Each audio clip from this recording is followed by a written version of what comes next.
Let's start with a quick bet. 2 questions. Most people get both of them wrong. Question 1. What percentage of American families have zero generational wealth to pass down? A. 20%, B. 45%, C. Over 60%. Question 2. At what net worth does a family actually begin building true generational wealth? A. $100,000, B. $500,000, C. $1 million plus. Hold those answers. We are coming back to them. Because by the end of this video, you are going to understand exactly where you stand on the generational wealth ladder, and more importantly, what it actually takes to climb it. My name is Jack Capital. Let's get into it. Why generational wealth matters. Here is the uncomfortable truth nobody talks about at the dinner table. Most people are not just broke, they are generationally broke. That means it is not just you struggling, it is your parents, their parents, and if nothing changes, your kids too. The same financial mistakes, the same financial ceiling, passed down like a family heirloom nobody asked for. Generational wealth breaks that cycle. It is not just about leaving money behind when you die.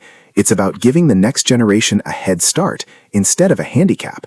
It's the difference between your kids starting life on level 1 and your kids starting life on level 10. And right now, we are going to walk through every single level, from the bottom of the ladder all the way to dynasty money. Level 1. Generational poverty. Net worth, negative to 0. This is where the cycle starts for millions of families. That means debt is the only thing being passed down. Credit card balances, unpaid medical bills, funeral costs the family has to scramble to cover. In practical terms, this looks like a parent dying and leaving behind $12,000 in debt instead of $12,000 in savings. The family does not inherit money, they inherit a bill. The cruel part about level 1 is that it is self-reinforcing. When every dollar earned goes towards surviving today, there's nothing left to invest in tomorrow. No emergency fund, no retirement account, no assets, just the endless grind of keeping the lights on. This is not laziness. This is a trap designed by a system that profits from people staying exactly here. Level 2. Financial zero. Net worth, $0 to $10,000. Level 2 looks like progress from the outside. You are out of debt or close to it. You have a job, bills are mostly paid. But here's the problem. You have nothing working for you while you sleep. Every dollar you have is either being spent or sitting in a savings account earning basically nothing.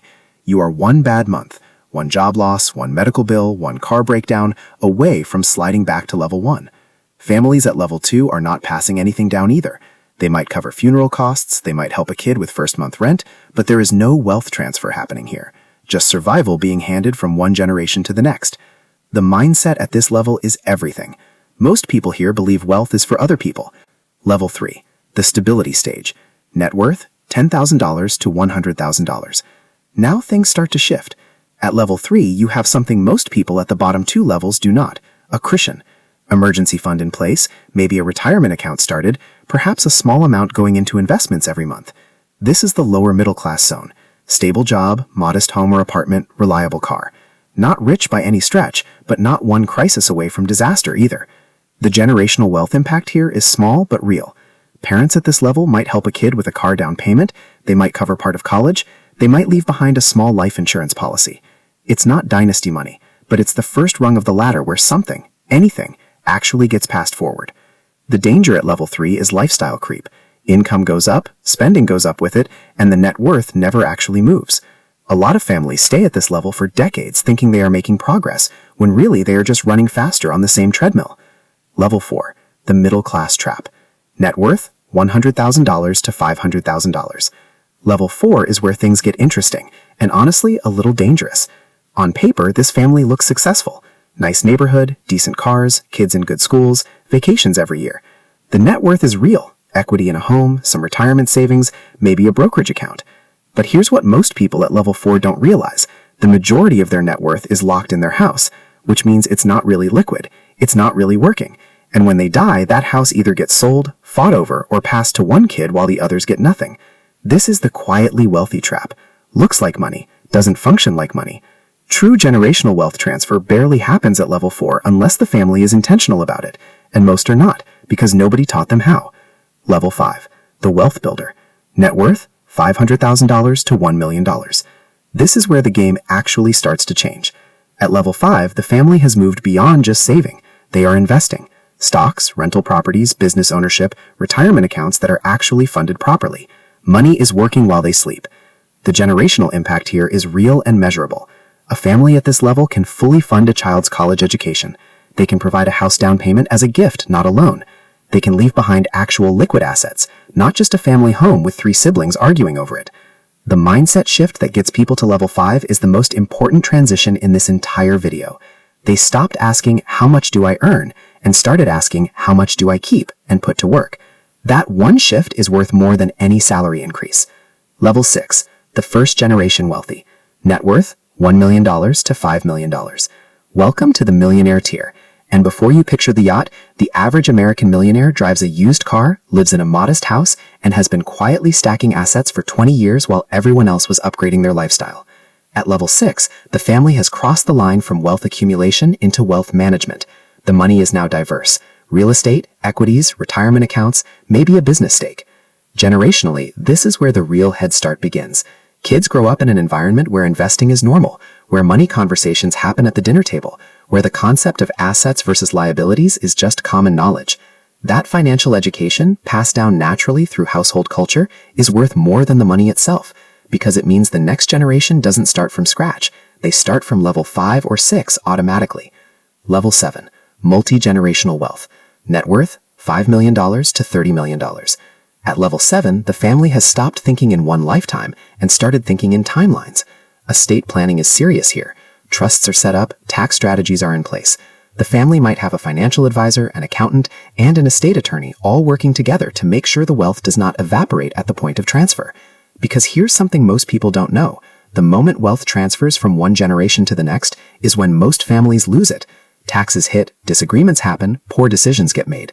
Level 7 families plan for that moment decades in advance. The kids at this level are not just inheriting money, they are inheriting systems, structures, and financial intelligence.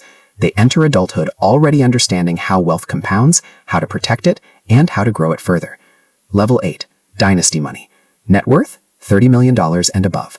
This is the level most people will never see, but understanding it changes how you think about the levels below it.